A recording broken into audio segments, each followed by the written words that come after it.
los nuevos retos.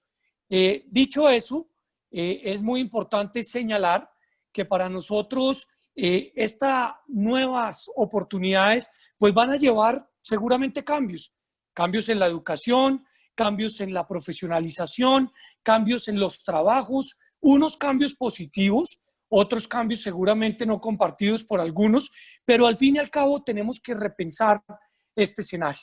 Por eso es que hemos titulado este webinar como las carreras del futuro, los empleos del futuro, sin descartar, ni más faltaba el presente, sin dejar de agradecer el presente, pero sí preparándonos para lo que llamamos el futuro inmediato. Entonces yo voy a arrancar con Carolina, que vuelvo y repito, pues tiene una alta experiencia, que ha sido asesora de diferentes compañías y que conoce muy bien el tema de todo lo relacionado con las nuevas tecnologías, pero también con las nuevas oportunidades. Carolina, ¿cómo ves venir ese cambio? ¿Cuál es un poco el balance que tú estás entendiendo y notando en estos momentos? Y seguramente, ¿qué debe hacer los empleados, los sindicatos, los empresarios, el gobierno para enfrentar estos nuevos retos? Bienvenida.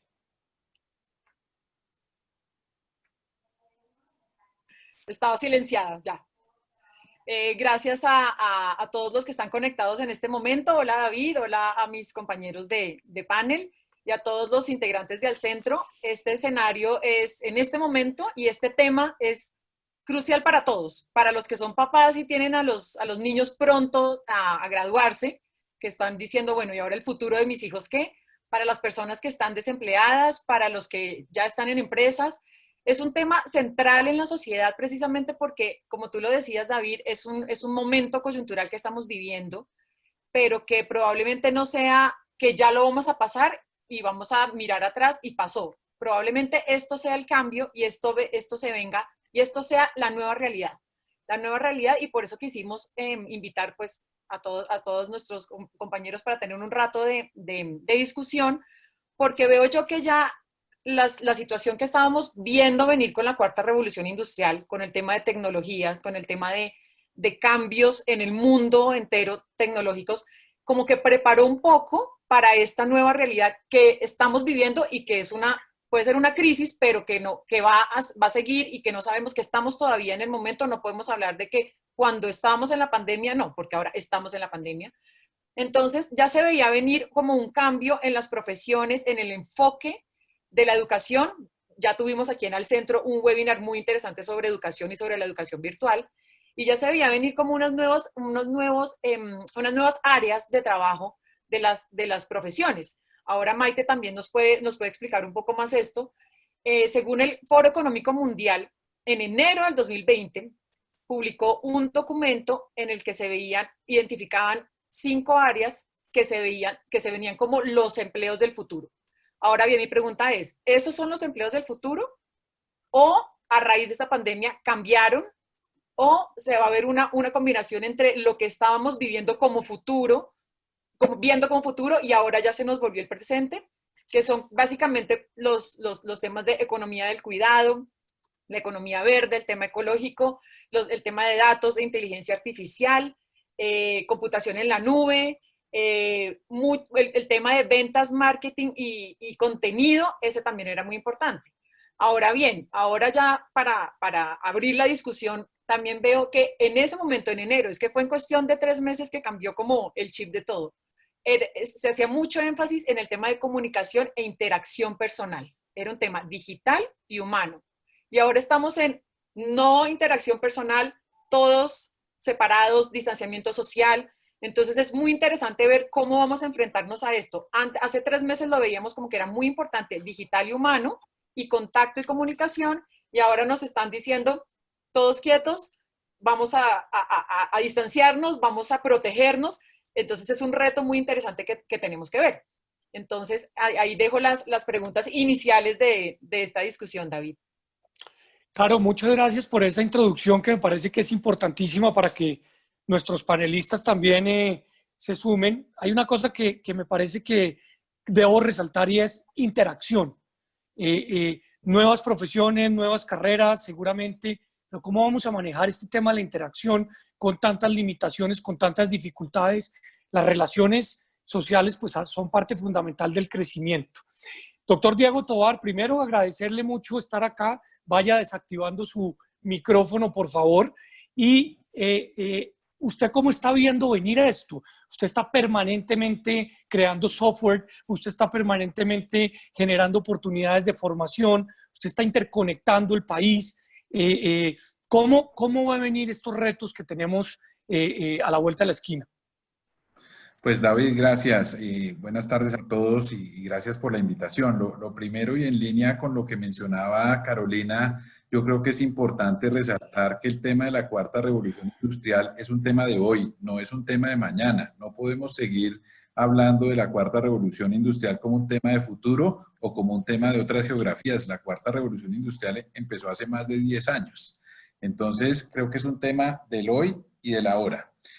Creo que esta pandemia y esta crisis por la que atravesamos evidentemente nos generó una aceleración en la temática.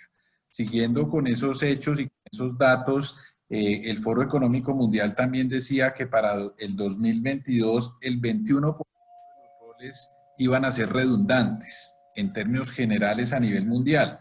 El 27% nuevos, y estamos hablando de 2022, yo creo que esa es una cifra que va a ser válida probablemente en el 2021 o a finales del 2020.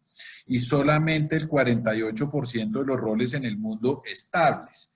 Entonces, si uno empieza a tener en cuenta, por ejemplo, qué porcentaje de horas están desempeñando por tipo de actividad los robots, pues uno ve que en términos de decisiones, el 28% de las horas de toma de decisiones, no estamos hablando de un trabajo clerical ni mucho menos, lo están haciendo robots, el 44% del trabajo administrativo en el mundo lo hacen robots, de gestión el 29%, de comunicaciones el 31%, los técnicos van subiendo al 46% y el tema de procesamiento de datos ya lo hace el 62%, los robots, pues creo que indudablemente estamos en presencia de un cambio de era, que es lo que hemos llamado la cuarta revolución industrial.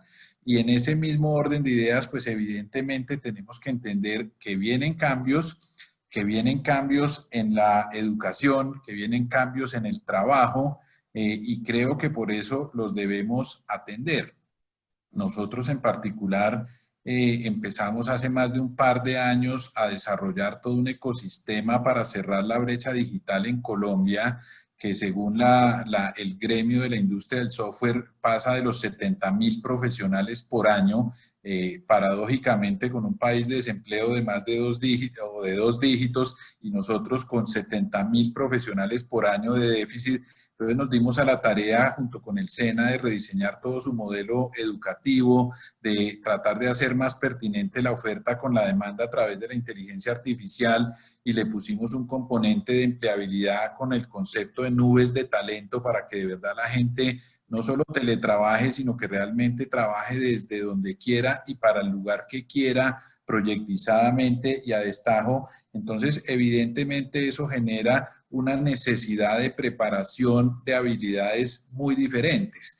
De hecho, yo tuve la oportunidad de presentar este ecosistema en la misión internacional de sabios que se desarrolló durante el año pasado y cuando esta iba como a 3/4 partes, la vicepresidente Marta Lucía me invitó a presentar este trabajo y coincidimos con la misión internacional de sabios que pues parte de la singularidad que deberíamos buscar en Colombia gira alrededor del tema justamente de la educación. Entonces yo creo que tenemos una obligación, si queremos cerrar la brecha de equidad, que creo que es nuestro principal problema como sociedad, pues tenemos que apostarle a esa reeducación de nuestra fuerza laboral, porque creo que es la única forma para sobrevivir en ese siglo XXI.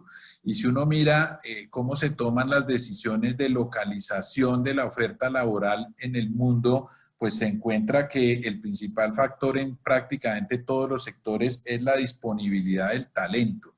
De manera que creo que nuestra apuesta como sociedad tiene que ser por hacer ese reentrenamiento del talento y por descubrir cuáles son esas nuevas habilidades que se necesitan para esta nueva economía y entenderla como un tema del hoy y del aquí. Diego, muchas gracias por esas reflexiones, creo que son muy pertinentes. Yo simplemente dejo tres ideas que creo son valiosísimas. Primero, automatización de empleos, creo que das una visión clarísima sobre lo que estamos enfrentando. Segunda, una disyuntiva que planteas y que ha venido planteando muchas otras personas, ¿la tecnología destruye empleos o por el contrario transforma empleos? Que creo yo es algo a lo que no debemos tenerle miedo, pero tampoco nos podemos quedar cruzados de brazos.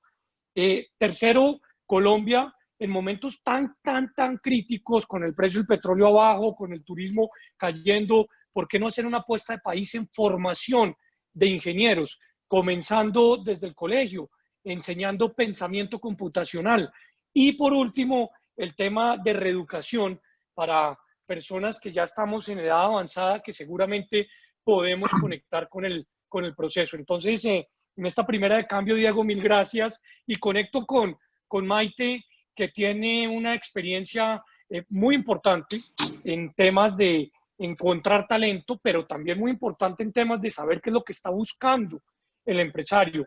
De mucho tiempo atrás, es parte de una de las compañías más importantes en este proceso de Spencer Stuart y yo quisiera, Maite, que nos contaras qué debemos esperar, qué se está buscando, qué se está dejando de buscar, qué seguramente estás buscando y no encuentras. En fin, adelante, por favor. Bueno, gracias primero al centro por esta invitación. De verdad que es un honor estar acá, además con este grupo de panelistas tan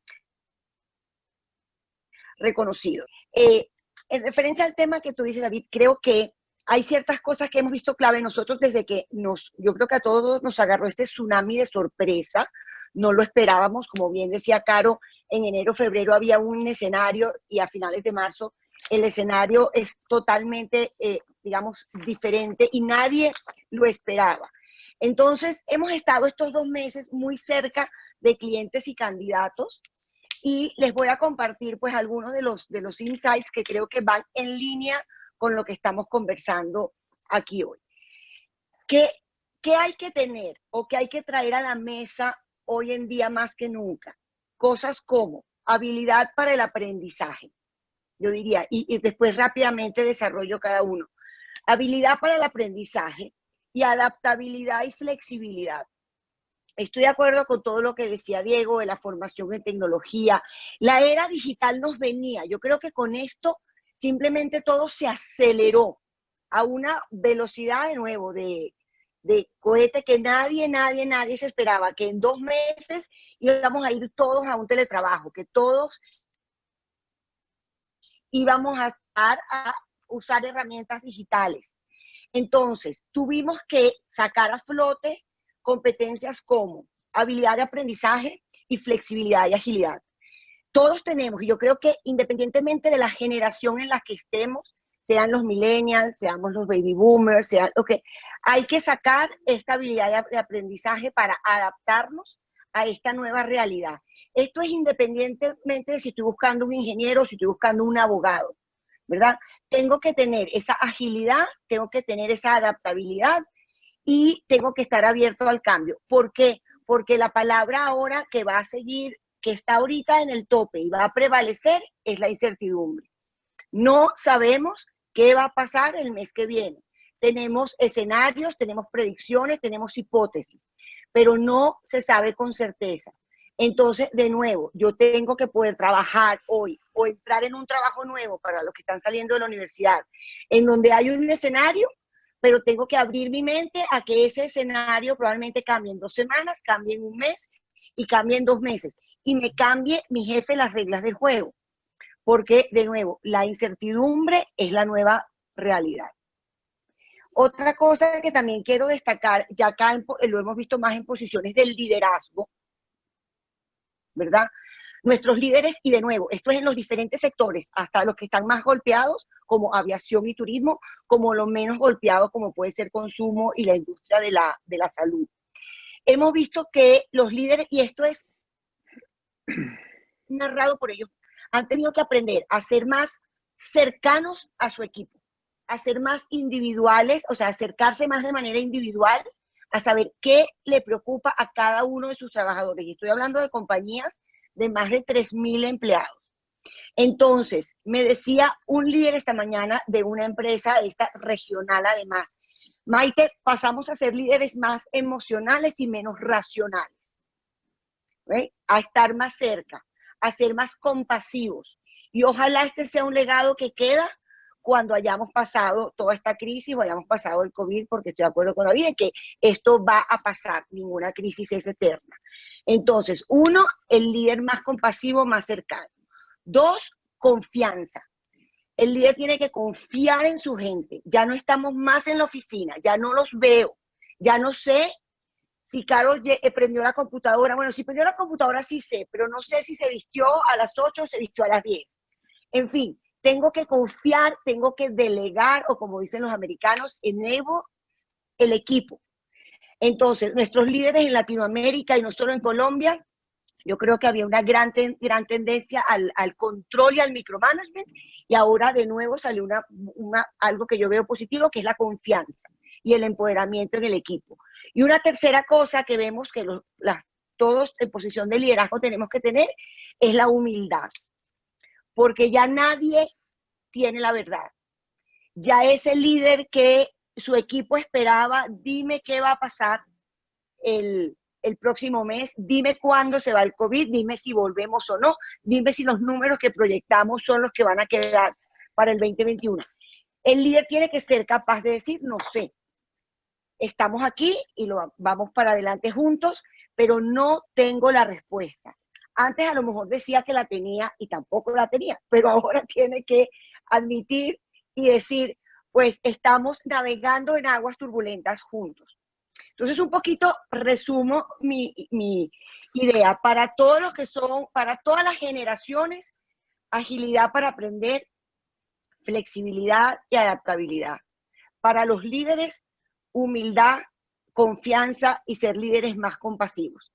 Y para cerrar mi intervención, un mensaje de optimismo que me han compartido las personas de selección de personal de la mayoría de nuestros clientes, sobre todo a los jóvenes que se están ahorita graduando. No pierdan la esperanza, manténganse optimistas, apliquen, busquen oportunidades, todavía las hay, el país no se paró, el mundo no se paró. Está complicado, pero sigue avanzando, entonces no pierdan el optimismo y apliquen y busquen oportunidades que sí las hay. Maite, qué gran reflexión, sobre todo esa sobre los líderes. Muy interesante tema para tocar ahora con Pacho Maltés, porque también los empleados están haciendo unos esfuerzos enormes, grandes, que seguramente va a ser muy importante para este proceso. Tengo como 40 preguntas, me van a excusar, ahorita las voy a tratar de hacer todas, pero rápidamente, Maite dice habilidad para el aprendizaje, adaptabilidad, y para los líderes, cercanía con sus equipos, más emocionalidad, menos racionalidad, confianza y obviamente humildad. Pacho, agradezco mucho que esté acá representando a un sindicato tan importante como es la CUT, la Central Unitaria de Trabajadores. Usted ha vivido y ha dado luchas laborales toda su vida, defendiendo los derechos de los empleados, de los trabajadores. ¿Cómo está viendo venir esto? Porque también lo acabo de decir, pero lo repito, los empleados han hecho un esfuerzo grande para equilibrar, inclusive cediendo, pero también me imagino yo ha habido conflictos. ¿Cómo ve este tema del cambio en presente y a futuro? Bienvenido.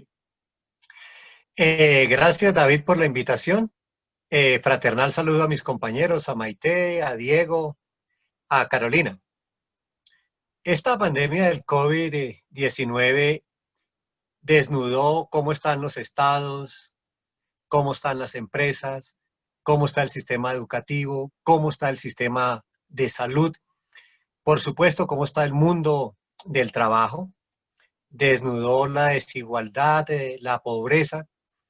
Y esto nos implica que tenemos que hacer una serie de reflexiones sobre el presente y sobre el futuro. Por supuesto que las nuevas formas de los individuos interactuar en la salud, en la universidad, en el mundo del trabajo, en la producción, en la política van a tener algunos cambios importantes. En primera instancia, creo que en el mundo del trabajo se van a acentuar los cambios que se venían dando, que tienen que ver fundamentalmente con la destrucción del trabajo vivo, su reemplazo por el trabajo muerto, por los sistemas, por la robótica. Este proceso acelerado de reemplazar el trabajo vivo por el trabajo nuestro se va a acelerar en estas circunstancias, por supuesto. Tiene que haber cambios en la salud. Necesitamos profundizar el tema de la telemedicina.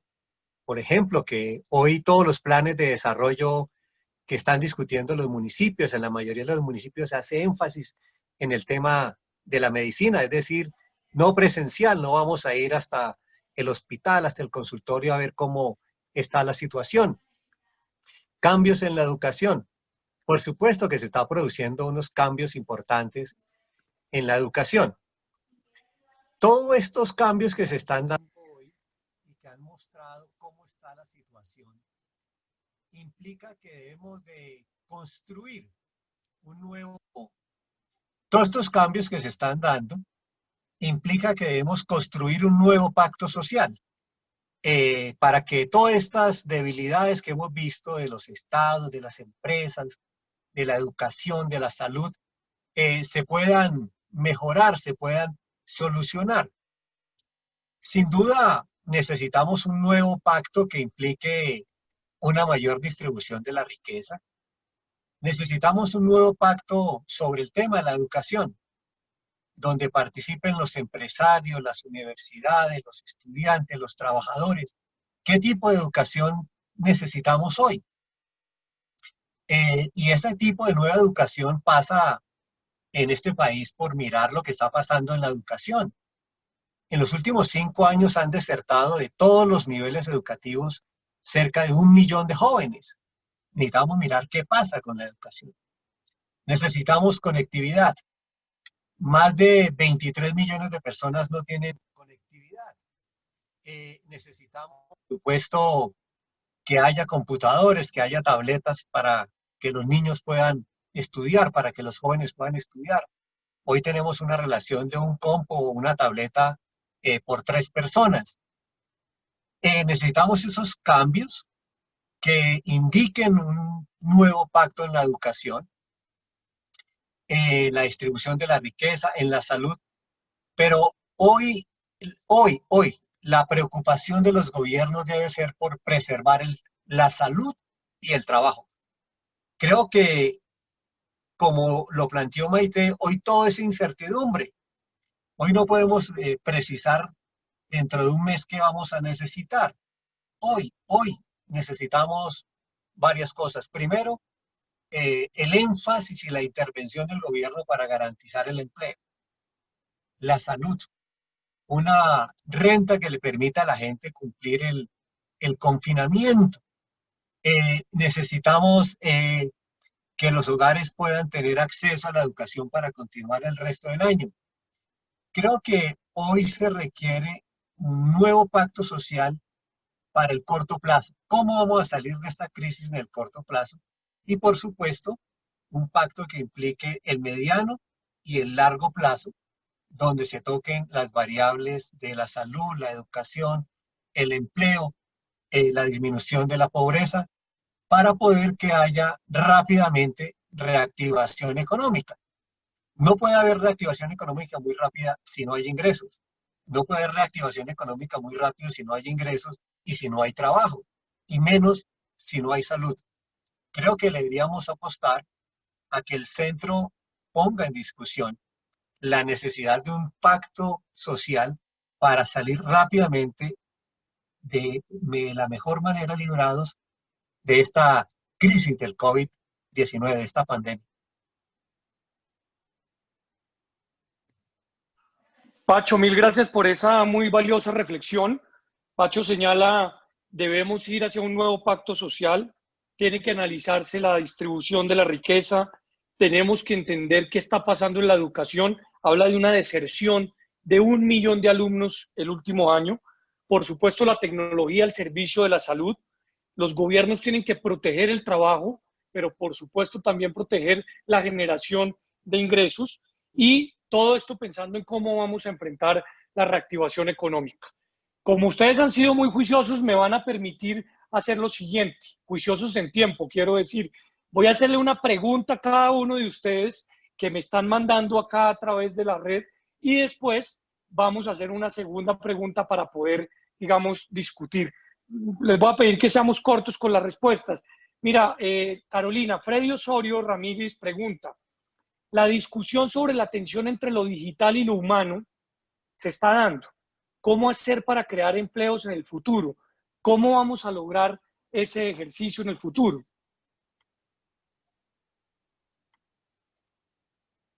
Tu micrófono. Otra vez ya. Freddy, gracias por tu pregunta, porque como ya lo hemos visto, esta pandemia lo que hizo fue acelerar el tema que estábamos viviendo todos en el tema de digitalización, de cuarta revolución industrial, de todo. Sin embargo, aquí hay un tema clave y es que seguimos siendo humanos, seguimos siendo personas, seguimos teniendo una sociedad de interacción y como lo estamos viviendo ahora precisamente, es este desafío a decir, ok, yo estoy aquí frente a mi computador, pero yo también necesito la interacción de mis amigos, de mi familia, de mis padres, de mis hijos, o sea, la interacción social es muy importante en este momento. La creación de nuevos empleos, digamos, va más allá, al contrario.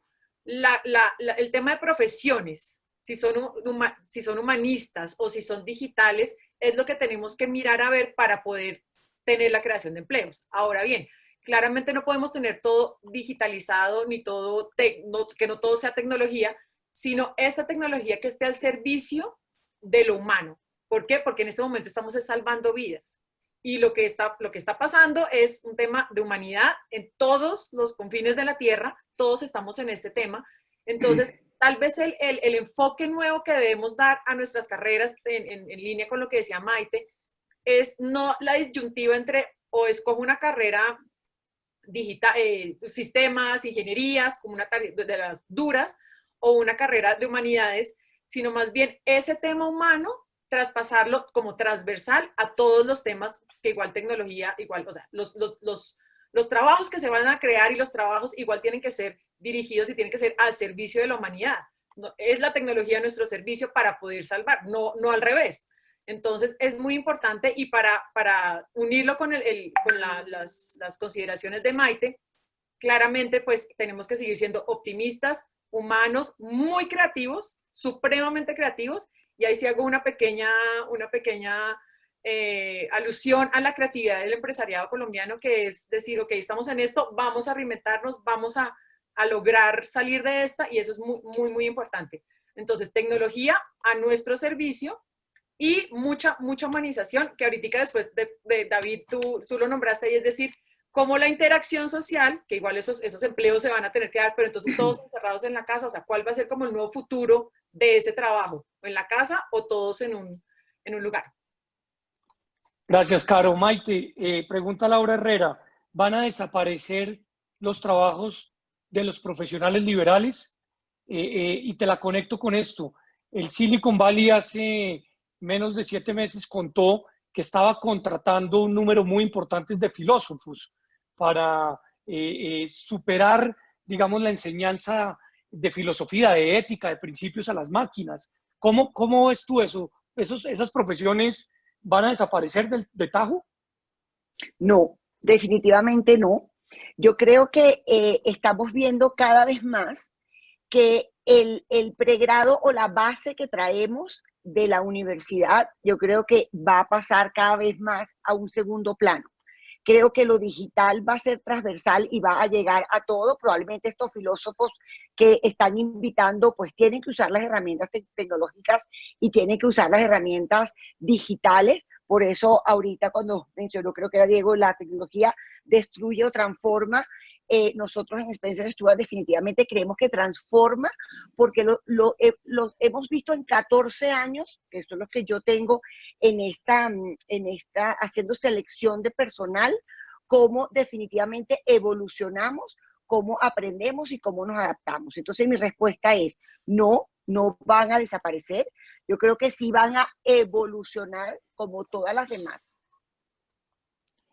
Muchas gracias, Maite. Diego, pregunta Franci Pérez, sobre todo para las generaciones futuras, ¿es factible que las carreras cambien, por decirlo de alguna manera, su duración? ¿Se pensará en cambiar los pensum? Seguramente algo que mencioné, este tema de aprendizaje computacional formará parte del nuevo ejercicio. Nuestros profes, que son unos héroes, ¿cómo van a ver todos estos cambios? Sin lugar a dudas, y gracias por la pregunta, claro que van a cambiar y claro que se van a cortar. De hecho, el concepto que nosotros estamos viendo y trabajando en Colombia, de nuevo, en el hoy, no en el mañana, es el concepto que hemos llamado de educación continua, en donde probablemente reduzcamos no a 8 semestres, no a 6 semestres, sino que los programas empiecen a reducir a temas de trimestres y probablemente en un par de trimestres, es decir, en tan solo un semestre, tengamos gente habilitada para el trabajo.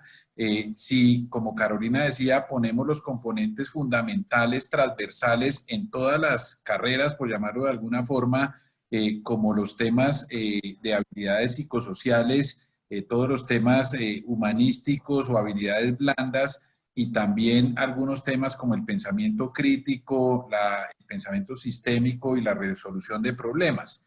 Entonces, lo que vamos a ver es carreras muy cortas y seguramente, pero en que la gente tiene que entender que va a tener que estudiar continuamente por prácticamente toda la vida, porque el conocimiento de la humanidad se renueva cada 2 años. Entonces, no puedo estudiar 6 meses y pensar que ya no voy a estudiar nunca más.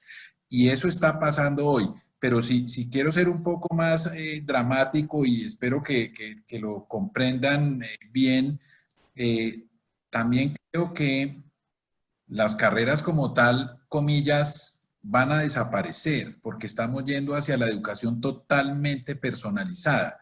Entonces, en la medida en que estamos creando aquí en Colombia mismo observatorios laborales que sin intervención humana vamos a ser capaces de entrevistar al empresariado y vamos a ser capaces de hacer pertinente los programas educativos porque vamos a saber exactamente a través de la analítica avanzada qué necesitan las empresas en términos de capacidades que le enseñen a la gente. Las personas van a poder escoger el año entrante, este mismo año, programas personalizados de manera que uno podría decir, estoy estudiando, no sé, cualquier carrera de hoy, pero su programa y el de su compañero de aula son diferentes realmente porque cada uno escogió, basado en su plan de vida y basado en lo que quiere hacer en el futuro, una, comillas, carrera diferente. Entonces creo que el cambio va a ser mucho más dramático que simplemente pensar en que se van a reducir los programas como ha pasado recientemente, que bajamos muchas carreras de 10 semestres a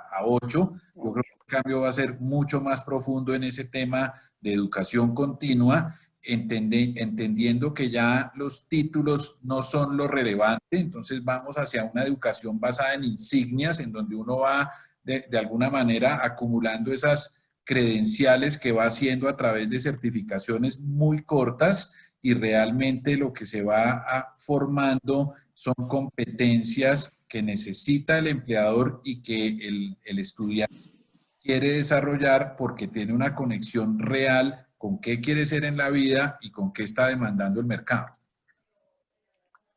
Muchas gracias, Diego. Francisco, Julián Navarro nos está preguntando sobre un tema que usted planteó, el de la deserción, particularmente en la educación superior. Y él conecta preguntándole si usted cree que esto tiene que ver con, digamos, las dificultades o las limitaciones que están en la media y en la secundaria. Personas que no llegan bien formados o personas que no tienen acceso a tecnologías o persona que por alguna razón no tiene, digamos, herramientas. ¿Cómo ve, cómo trataría usted de enfrentar ese problema que usted mismo planteó, el de la deserción? Bueno, quisiera decir que las facultades de ciencias sociales y las carreras que tienen que ver con las ciencias sociales, creo que no van a desaparecer. Creo inclusive que tienden a fortalecerse. Hoy los grupos empresariales están reclamando sociólogos, antropólogos, filósofos, para conocer más cómo son los clientes que llaman las empresas. Para analizar toda esta situación del confinamiento que estamos viviendo hoy, vamos a necesitar antropólogos, sociólogos. Este no es un problema solamente matemático o economista. Por eso creo que todo lo que llamamos las ciencias sociales se van a fortalecer más que a desaparecer. ¿Por qué puede ser la deserción en el conjunto de la educación? Ese millón de personas, de jóvenes que han desertado de la educación, han desertado del SENA, de la básica y de las universidades. Y creo que tiene que ver con muchos factores. Uno, los costos de las universidades. Los costos de las universidades cada vez tienden a ser más ascendentes, no tienden a disminuir o a mantenerse, sino a aumentar. Y eso tiene que ver rápidamente con el mundo del trabajo. Uno encuentra que hoy muchas empresas pretenden contratar profesionales por 1.500.000 pesos.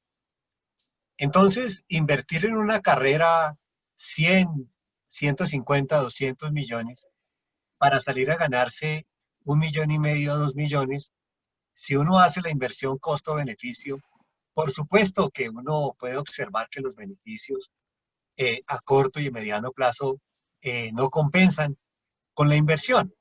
Ese es un problema muy fuerte que está influyendo.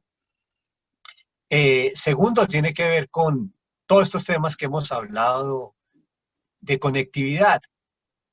Mucha deserción en el SENA tiene que ver con problemas de conectividad, pero también tiene que ver con el problema de la pobreza, que se tiene que vincular rápidamente al mundo del trabajo y abandonar la educación para el trabajo que da el SENA. Y la deserción en la media y básica tiene que ver también con problemas ligados a la pobreza, que tienen que ver con el transporte, con el tema de los alimentos, de los refrigerios. Por eso insisto en el tema de un pacto para la necesidad de que estos problemas vayan siendo solucionados conjuntamente por todos los actores de la sociedad. Y sin duda, como de pronto vamos a necesitar también más ingenieros industriales, más ingenieros de sistemas, eso tiene que ser un capítulo aparte, muy importante dentro de ese gran paquete del pacto social en educación para estimular que los estudiantes opten por estas materias, por estas carreras que son claves para el futuro de este país. Gracias, gracias, Pacho. Tengo cientos de preguntas de Emilio Ceballos, Luis Fernando López, Nicolás Jiménez, la de Juan ya la hice, Carlos Ramírez, Juan Carlos Hernández, Luis Carlos Bermúdez, tengo otras de Manuel Reaño. Acabamos tratando de evacuarlas, pero quiero hacerles una general para todos, ojalá con una respuesta corta. Y arranquemos para cambiar el orden con Maite, por favor. Maite, ¿qué oportunidades presenta la pandemia para romper las barreras salariales en educación técnica y tecnológica? O sea, ¿cómo podemos aprovechar esa educación que tantos colombianos han recibido, que tan bajos salarios tiende a tener siempre en medio de estas necesidades? Esa es una muy buena pregunta, David, y creo que no, lo que hablábamos de incertidumbre, creo que no hay una respuesta con certeza. Sería un poco irresponsable de mi parte quizás decir algo como determinante o absoluto. Sí te puedo decir que, de acuerdo a lo que decía Diego, hace falta carreras rápidas. El talento se va a necesitar a corto plazo. Las necesidades hay que cubrirlas ya. No puedo decir, antes decíamos quizás, voy a tener una vacante a mediados del próximo año. Ya eso no lo escuchamos más. Escuchamos, necesito algo para ahorita o para el mes siguiente. Entonces, todos esos profesionales técnicos creo que tienen una oportunidad en la inserción del mercado laboral, sobre todo si están en áreas críticas. ¿Cuáles hemos visto que son las áreas críticas? Manufactura, ¿verdad? En ciertos rubros han pasado, por ejemplo, una planta que producía tapabocas, 300.000 tapabocas, hoy está produciendo 8 millones. Entonces, se requiere personal técnico y se requiere de manera inmediata, ¿no? Entonces, igual que las posiciones en logística, ciertas posiciones comerciales con conocimientos digitales. Entonces, la oportunidad va a estar. Ahora, tu pregunta de si va a haber un incremento en la compensación, yo creo que es un tema complicado. ¿Por qué? Porque, bueno, no es ningún secreto que por el problema económico están pasando todas las compañías de todos los sectores, en todos los países del mundo, de esto no se salva nadie, y están también en un proceso de ahorro de costos, ahorro de gastos, desinversión. Entonces, apostaría más en la oportunidad, que creo que sí las hay, más en decir que sí las va a haber con un incremento en los salarios. Por lo menos a corto plazo, yo no lo veo. Diego, difícil pagar más, vamos a necesitar más técnicos, más tecnólogos, la formación que estábamos entregando no era la adecuada, usted nos dijo ahorita que estaban ajustando los requerimientos en el SENA, ¿cómo ve venir eso? Sin lugar a dudas, a mí no me parece difícil pagar más, eso es lo primero. Yo creo que en términos de oportunidad hay que capturar una oportunidad de esta nueva economía que se denomina la economía de la abundancia. Hay que quitar esa mentalidad de economía de escasez con la que nos educaron a la mayoría de nuestras generaciones y entender que la globalización no es PowerPoint, la globalización es un hecho. Entonces, basta con ver, y pongo ejemplos que no son necesariamente de Everest, porque no me gusta hablar en primera persona, pero pongo ejemplos. Aquí en Bogotá, por ejemplo, hay ingenieros de software de menos de 3 años de experiencia que trabajan dándole soporte a las listas de DJ de Spotify, del servicio de música, y se ganan 14 millones de pesos al mes. Entonces, claro que podemos pagar más. Me tocó dar un ejemplo en primera persona. Nosotros tenemos años en que subimos el salario 40% en Colombia, en una plantilla de 1.600 personas, 40% promedio.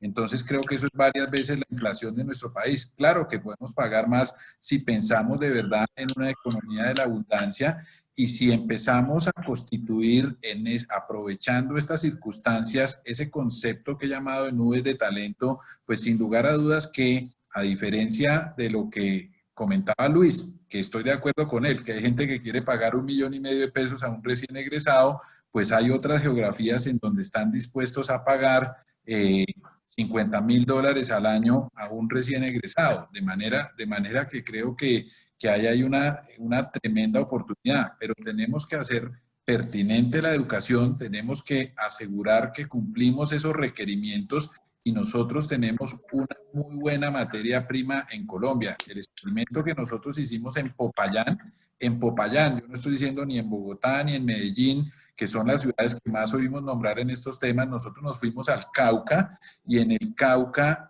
hace 2 años montamos este concepto de un nuevo modelo educativo. Antes de 1 año, de que los aprendices lleven menos de 1 año, empleabilidad del 99% y hemos logrado exportar servicios, inclusive de una manera que pareciera utópica, le estamos exportando servicios de software a Argentina, que hoy por hoy, con ese tema cambiario y con sus diferentes problemáticas, es una de las localidades más económicas del mundo en mano de obra calificada. Entonces, creo que las oportunidades son todas. Tenemos que protagonizar esos cambios y de verdad hacernos inmersos en ellos. No puede ser que la Universidad Colombiana no esté dispuesta a transformarse cuando el Servicio Nacional de Aprendizaje está haciendo una transformación muy linda. Gracias, Diego. Estaba revisando cifras antes de entrar a esta entrevista. La hora de un desarrollador en Estados Unidos, en promedio, $150. En India, $60. En Rumania, $50. Colombia podría perfectamente tener esos precios competitivos y adicionalmente seguramente mucho mayores, entre otras por el cambio horario y por muchas otras ventajas y virtudes que tiene. La pertinencia que usted menciona creo que va a ser fundamental en este proceso, pero quiero conectar con Carolina un poco para la misma pregunta. ¿Cómo ves, Caro, el tema reputacional de las empresas en momentos tan críticos asociados a decisiones de proteger los empleados, pero también darle nuevas oportunidades? ¿Cómo se está viendo eso en estos momentos? Esta pregunta es clave, David, es clave porque ya pasamos del tema un poco antes en la normalidad en la que veníamos, en la que las empresas tenían estos programas de responsabilidad social y estos temas como de ayuda externa, a que están protegiendo a sus empleados internamente. O sea, ya la reputación de la empresa está completamente ligada a cómo estén sus empleados internamente. Entonces, aquí el tema no va a ser ya tanto como de programas y ayudas externas, sino, como tú dices, a salvar a los empleados de cada una. Y ahí quiero conectar un poco con lo que estaba diciendo Maite y también con el tema que estábamos de las profesiones. Claro, la tecnología, todo tiene que ser mucho más rápido y esto también tiene que ver con una reputación de una empresa sana, de una empresa mentalmente sana. Las empresas que tienen la posibilidad de tener a su gente tranquila, con posibilidades de ayudas, no solamente económicas, sino psicológicas, con tantas herramientas que hay ahora, esas profesiones van a ser muy importantes al futuro para una empresa. Claramente ahorita la reputación de una empresa se daña en un minuto si tenemos un tweet de una persona que dice, a mí me maltrata mi jefe, o en mi oficina no me dejan, no sé, teletrabajar. Cualquier cosa que una reputación, que siempre lo hemos sabido, una reputación que se construye en años, se puede destruir en un minuto. Entonces, esa reputación también de empresas sanas, de empresas humanas, va a ser muy importante de aquí en adelante, porque claramente toda la sociedad cambió y vamos a tener que tener muchas profesiones también, psicología, psiquiatría, no sé, de todas las áreas de ciencias, yoga, mindfulness, o sea, muchos temas, porque este tema no solo económico, pero la pandemia nos trae muchos desafíos en el tema de salud mental. Entonces también, obviamente, si no hablemos obviamente del tema de la remuneración a enfermeros, médicos, pues que tenemos, nuestras vidas están en manos de ellos, y el tema de remuneración también tiene mucho que ver, eso ya es para otro webinar, porque los profesionales de la salud también van a tener un cambio, tiene que haber un cambio también frente al tema de la remuneración de ellos. Pacho, ¿y usted cómo ve venir el tema que mencionaba Maite? Hoy el jefe está cambiando, está entendiendo que su empleado no está al frente de él en la oficina, tiene que confiar en él. ¿Cómo está viendo del otro lado? ¿Cómo lo está viendo el empleado? El empleado está entendiendo que estamos en momentos también críticos y con dificultades. ¿Cómo ha sido este diálogo de, por supuesto, la CUT, el sindicato con sus afiliados en estos momentos de crisis y de dificultad? Creo que desde el primer momento Maite y Carolina plantearon el tema de las nuevas relaciones laborales que uno podría plantear. Más que jefes necesitamos líderes. Más que el cargo superior jerárquico necesitamos la persona que ayuda, que orienta, que se compromete. Creo que esta crisis debe permitir que haya una mayor interacción personal entre los jefes que llamamos y los demás cargos, entre el líder y un equipo de trabajo, un colectivo de trabajo. De estas crisis salen los equipos de trabajo, por supuesto con líderes, pero creo que la enseñanza que nos deja esto es que necesitamos construir equipos de trabajo para poder salir de la crisis. Si no es mediante equipos de trabajo, es muy complicado. Ese viejo esquema del jefe, el señor autoritario, que ponía las reglas, que no permitía hablar, creo que en este momento está roto, porque hoy cómo se controla el mundo del trabajo por la virtualidad. Es muy complicado, muy difícil. Para que haya estímulos para que la gente trabaje, se requieren líderes, equipos, comprensión de las dificultades personales, humanas que tiene la gente, entenderlas, darle una salida para construir confianza y poder construir equipos. Mientras tanto va a ser muy complicado desde el trabajo en casa, desde el teletrabajo, avanzar si no hay equipos.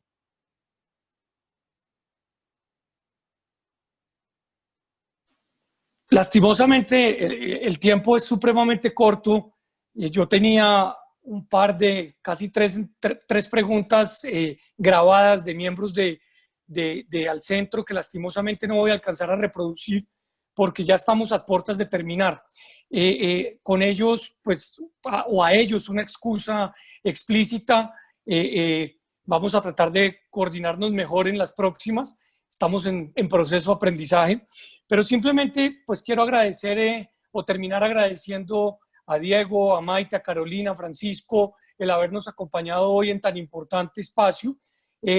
Decir que estamos atravesando, claro, momentos críticos, que la tecnología venía empujando desde mucho tiempo atrás y ha llegado en este momento para quedarse, pero que tenemos que entender que es un medio, no es un fin, y que el ciudadano siempre la debe ver como un aliado para de alguna manera resolver los problemas que estamos teniendo diariamente.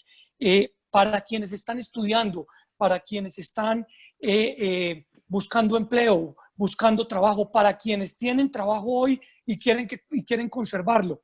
Algunos tips que han dicho mis panelistas, a quienes les agradezco. Habilidad para el aprendizaje. Decían, en estos momentos va a tocar formarse y volverse a formar permanentemente. No podemos pensar que porque tenemos un título ya logramos sacar esto adelante.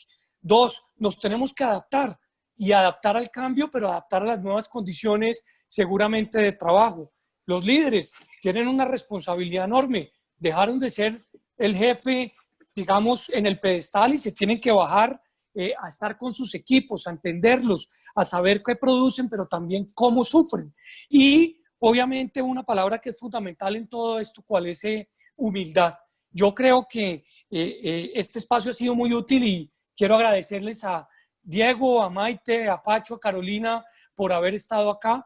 Atrás está María Paula, que nos ha hecho todo esto posible, y a todos quienes se conectaron hoy al centro, agradecerles muchísimo. Todos muy buenas tardes y Mil muchas gracias. gracias. Gracias a todos. Que se Buenas tardes. repita. Chao. Hasta luego.